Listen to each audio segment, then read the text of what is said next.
Alors ma conférence, je vais effectivement parler de la nature ordinaire, mais ma conférence, une mini-conférence, je l'ai intitulée « Penser la nature ordinaire par gros temps ». Alors je pensais être tombé pile, et puis on est arrivé à la gare de Saint-Brieuc, il a fait un temps magnifique, et donc finalement j'étais pas tout à fait dedans, mais vous allez voir que le gros temps dont je veux parler, en réalité c'est un peu ce qui a déjà été évoqué, c'est cette situation environnementale que l'on sait dorénavant grave, et face à laquelle il nous faut essayer de penser. Et c'est la façon dont j'ai abordé cette question, enfin ce thème général, cette nuit des idées nous invite à penser ensemble face au présent. Et l'expression, d'une certaine façon, suggère à elle seule combien ce présent est lourd d'enjeux sociaux, politiques et environnementaux. Et c'est essentiellement de ces derniers, des enjeux environnementaux dont je voudrais parler rapidement ici. Quel est au fond ce présent environnemental? Quelle est la situation environnementale à laquelle nous devons faire face? Eh bien, ça n'est plus un mystère pour grand monde, à part quelques sceptiques qui cherchent à se convaincre du contraire et qu'on a pu entendre encore très récemment à propos du réchauffement climatique. Nous faisons face à ce que l'on appelle une crise environnementale au moins depuis les années 70. On a donné ce nom de crise environnementale. Et on peut dire que cette crise est caractérisée par une série de dégradations diverses de l'environnement, que ce soit les pollutions de l'eau, de l'air, l'épuisement de certaines ressources naturelles, la disparition d'espèces biologiques et bien sûr ce fameux changement climatique.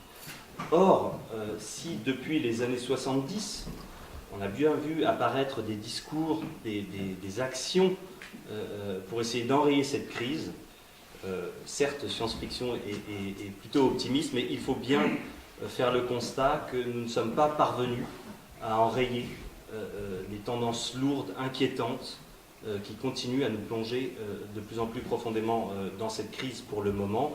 Et il suffit de se rapporter à la question de l'extinction de la biodiversité ou encore au volume de gaz à effet de serre émis chaque année. Nous sommes bien loin d'être parvenus à enrayer ces différents processus. Et c'est pourquoi, pour de nombreux observateurs, le terme même de crise ne suffit plus, au fond, pour qualifier la situation environnementale actuelle, en ce sens que d'une crise, on peut espérer sortir, on pouvait encore espérer sortir de la crise environnementale à court terme ou à moyen terme. Il semblerait que ça n'est plus tout à fait le cas, et c'est pourquoi on parle de plus en plus, au regard de cette dégradation des conditions d'habitabilité de la planète, on parle d'anthropocène. On parle de la façon dont l'humain, la marque de l'humain serait présente sur l'ensemble du globe et aurait transformé tous les grands équilibres dynamiques de la planète. Et cette idée a fait très rapidement son chemin depuis une dizaine d'années. Alors ce qui me semble, elle reste largement débattue aussi, bien sûr, cette idée d'anthropocène, mais ce qui me semble intéressant dans cette notion, c'est qu'elle a le mérite de reconnaître à minima la gravité de la situation environnementale, de reconnaître qu'elle va concerner durablement l'ensemble des habitants de la planète, même si les dommages et les responsabilités sont très différenciées entre ces différents habitants, mais il s'agit bien de se rendre compte que tous les habitants de la Terre sont concernés par cette situation et que par conséquent, cette situation appelle des réorientations fortes de nos trajectoires de développement. Au fond, comme l'a décrit un collectif de chercheurs d'un institut de recherche à Stockholm, au regard de ces conditions d'habitabilité de la planète, nous sommes en train de sortir d'un espace de sécurité pour les populations humaines. Autrement dit, il nous faut réfléchir collectivement à la question environnementale dans des conditions qui menacent de devenir extrêmes. Et c'est ce que j'ai appelé « penser par gros temps ». C'est pourquoi il me semble qu'il faut que nous pensions collectivement par gros temps. Et cette idée, au fond, elle a déjà été formulée dans un livre qui a été publié en 2011, un philosophe américain du nom de Stephen Gardiner, qui est spécialiste de ces questions d'éthique climatique, et qui a défendu l'idée que les changements environnementaux globaux déclenchaient ce qu'il a appelé une véritable tempête pour la pensée morale et politique. Il parle même de la tempête parfaite, et il se réfère là très précisément à un film de Wolfgang Petersen avec George Clooney comme acteur principal, dont le titre anglais était The Perfect Storm et qui a été traduit en français par En pleine tempête. Et dans ce film, un navire de pêche essuyait une tempête dite parfaite parce qu'elle était la conjugaison, la réunion de 3 tempêtes indépendantes, et cet événement rare constituait la tempête parfaite. Et bien pour Stephen Gardiner, ce philosophe, la tempête morale et politique que lève le changement climatique est aussi la réunion de 3 obstacles majeurs qu'il nous faut surmonter pour faire face à ce présent. Le premier, c'est que les changements environnementaux sont aujourd'hui globaux et caractérisés par la dispersion spatiale des causes et des effets. Autrement dit, par exemple, l'émission de gaz à effet de serre à un endroit de la planète peut avoir des conséquences dans des régions extrêmement éloignées de cette zone d'émission, et il est donc très difficile d'identifier les responsables et les victimes d'un tort environnemental de ce type. Deuxième obstacle, le changement global pose un problème de long terme. C'est un phénomène doté d'une inertie importante, et par conséquent, de nombreuses victimes de ce changement n'existent pas encore. Ce sont les fameuses générations futures qui, par principe, ne peuvent pas faire valoir dans le présent leurs droits à des conditions de vie acceptables. Troisième obstacle enfin, ces changements globaux nous font entrer dans une situation d'incertitude qui nous éloigne du cadre théorique dans lequel nous pensions par le passé l'action politique et morale. Autrement dit, nos catégories intellectuelles ne sont pas adaptées pour penser le changement global. Et donc pour Stephen Gardiner, ces 3 difficultés expliquent dans une large mesure l'inaction des sociétés contemporaines face au changement climatique.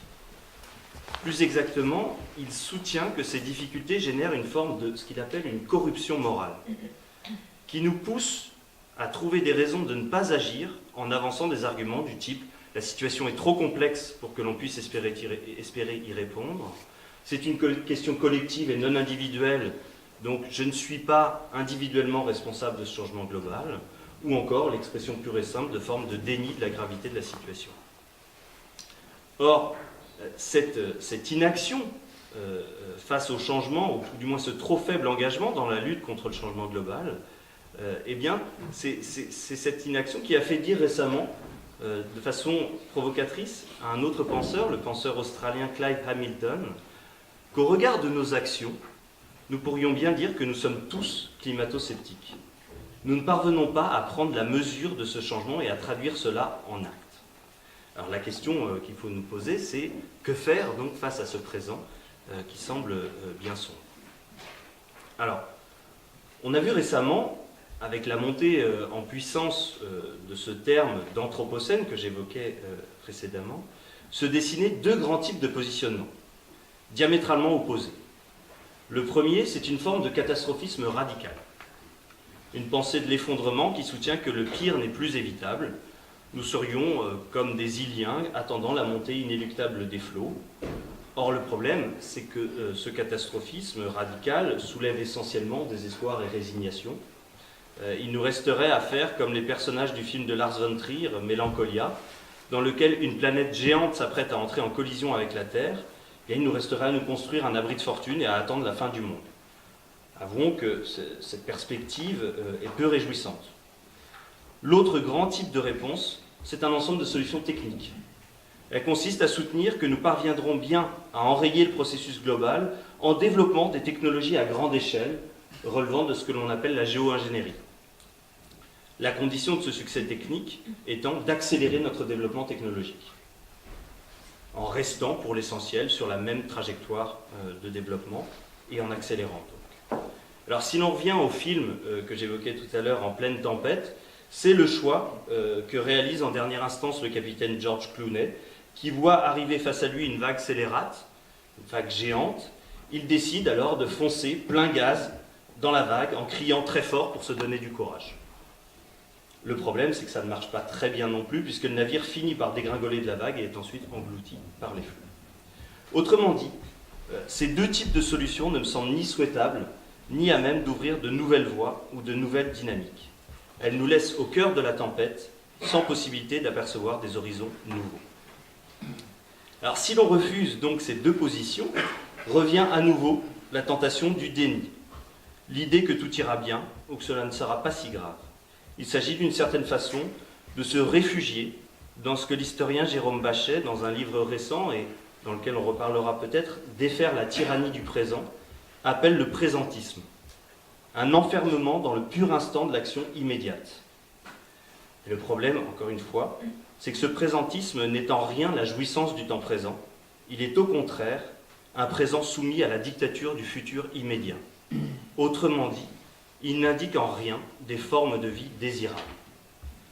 De ce point de vue, je reformule encore la question que je me pose. La question est donc comment affronter ce présent tempétueux sans basculer dans une forme de présentisme? Comment rouvrir le futur? Et si, à la recherche d'une telle issue, nous nous tournions vers les façons qu'ont précisément les marins de se sortir d'une tempête? En réfléchissant à cette question, je me suis remémoré les propos tenus par la navigatrice Samantha Davis à propos des tempêtes qu'affrontent les marins du Vendée Globe. Je ne sais pas si c'était que des philosophes ce soir. Le Vendée Globe, course à la voile en solitaire que je ne citerai pas ici, enfin que je ne décrirai pas ici, je pense qu'elle est connue. Et je suis allé relire les propos de Samantha Davis qui expliquait: personnellement, je n'ai jamais été confronté à de grosses tempêtes en solitaire dans le Grand Sud.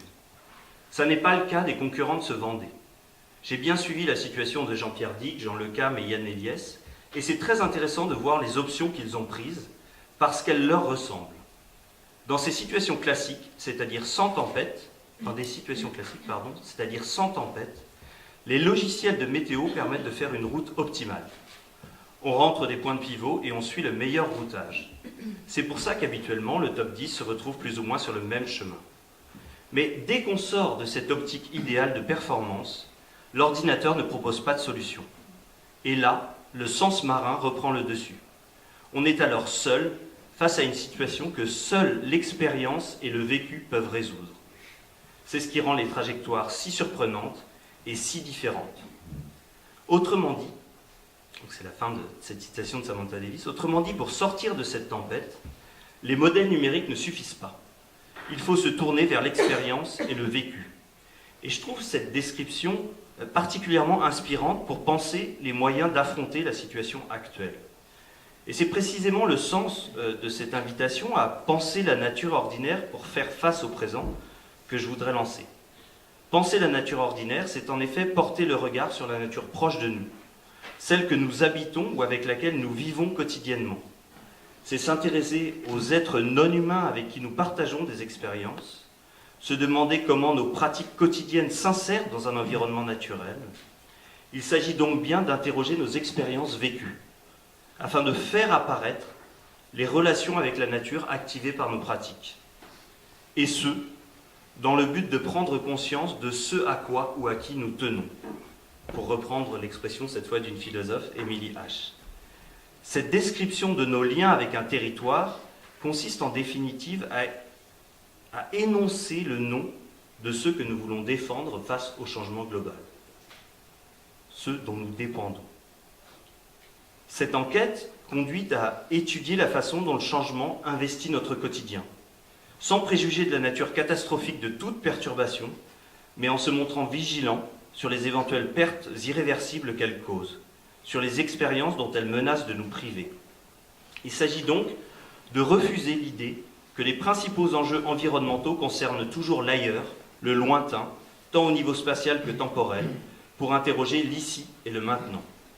Et ce, non pas sous la modalité d'un enfermement sur le soi et l'instantané, ce qu'incarne le présentisme, mais au contraire, pour se redonner une prise sur le présent et inventer de nouvelles façons d'agir collectivement. Alors ce travail sur l'ordinaire n'a rien, encore une fois, d'un repli passif. C'est une enquête active sur nos propres manières d'agir, sur ce que le penseur américain Henry David Thoreau appelait les faits essentiels de la vie. Tout simplement se nourrir, se construire un abri, se vêtir, se chauffer, converser avec un voisin. Et si ces enquêtes conduisent avant tout à inventer des formes de coopération locale, elles ne mènent pas non plus à un localisme qui écarterait la prise en compte du global. Il s'agit plutôt de penser les pratiques ordinaires comme autant de points de friction entre le local et le global, autant de points où l'on peut opposer une diversité d'expériences vécues à l'uniformisation globalisante.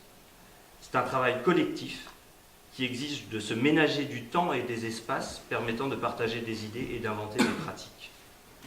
Comme le soutient l'historien Jérôme Bachet que j'ai déjà cité, il s'agit de retrouver la possibilité d'éprouver la multiplicité des rythmes vécus, de disposer du temps nécessaire à la durée même des processus, notamment lorsqu'il s'agit d'inventer et d'élaborer collectivement sur un territoire, en commençant, pourquoi pas, par un territoire littoral.